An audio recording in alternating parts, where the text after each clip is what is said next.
How's it going, everyone? Welcome to the Old School Weekly Recap. Let's take a look back at the past 7 days. Following last week's major release of Making Friends with My Arm, this week the team were focused on quality of life changes and bug fixes. All cooking ranges in the game now have a left-click cook option. When used, this will prompt a Make X menu containing the first cookable objects found in your inventory. By the way, Mod Kieran did a very interesting segment in this week's news post where he does a deep dive on exactly what it took to develop this change. If that sounds up your street, then go and give it a read. The standard Slayer helm has had its appearance slightly changed to make it easier to distinguish from the imbued version. Also, some work has been done around the cancelling of animations in PvP combat, and it is now less likely to occur. In mobile news, drop-down menus now have increased spacing, and the attack options menu now displays upwards rather than downwards. For the full details of this week's update and all of the fixes released, be sure to check out this week's news post. Earlier on this week, the team released a new developer blog for the content poll, which is currently live in game. The big ticket content on offer with this poll is something called the Portal Nexus, a large portal for your player-owned house which would be built in a new type of room, the Nexus Room. Creating a Nexus Room would require level 72 construction and would cost 200k. The Portal Nexus is essentially an improved version of a portal chamber,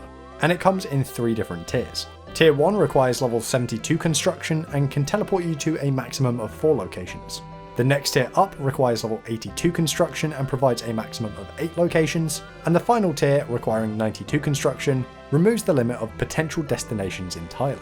Before being used, each Portal Nexus destination must first be unlocked by paying a one-time fee of 1000 times the rune cost of the spell. In addition to the Portal Nexus, the poll blog also included a bunch of quality of life changes. To mention just a few, a rework of the Smoke Devil model was proposed, as was adding the useful account management tab from the mobile client to the desktop client, and lastly, the team proposed applying the same changes made to the bank interface for mobile to the desktop client. For the full details, give the blog a read, and once you're done with that, hop in game and cast your vote. Last Saturday, the Deadman Autumn Final began, and this Saturday the 15th of September, the permadeath stage will commence. By the end of the evening, the last Deadman standing will be walking away $20,000 richer. Tune in at 8 PM BST on twitch.tv/oldschoolrs to watch the mayhem of permadeath unfold live. With the substantial changes made to this final, such as the addition of PvP weapons and the removal of the Verek set effect, there is no telling who is going to be walking away with that grand prize. Join mods Archie and Aiza alongside Pure Spam and Revan, as well as a studio full of old school fans, to see who will be taking the top spot. And now to finish off this week's recap,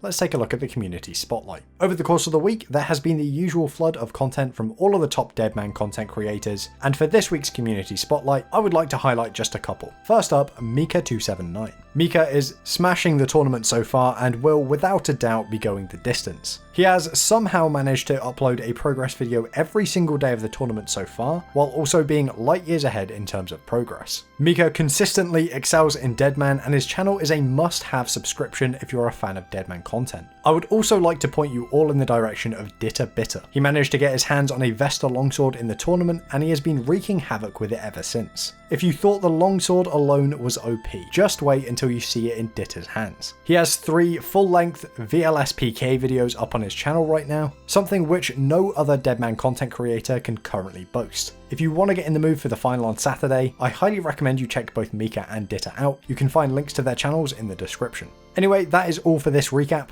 I hope you all have a great week, and I will see you next Friday.